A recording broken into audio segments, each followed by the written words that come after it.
कराड शहरात भरवस्तीत अवैध मार्गाने वाहनात भरला जातो गॅस।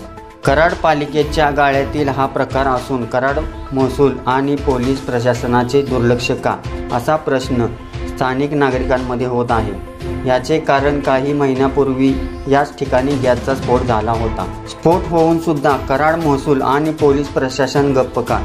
नागरिकांना अनेकदा घरगुती गॅस सिलेंडर वेळेवर मिळत नसताना कराड शहरात भरवस्तीत अवैध मार्गाने रिक्षात गॅस भरला जात असल्याचा प्रकार समोर आला आहे।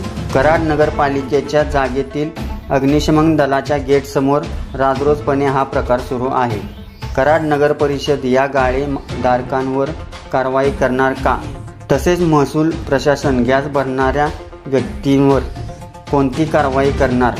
त्याचबरोबर अवैध मार्गाने रिक्षात गॅस भरणाऱ्या रिक्षा चालकावर कारवाई पोलीस प्रशासन करणार का?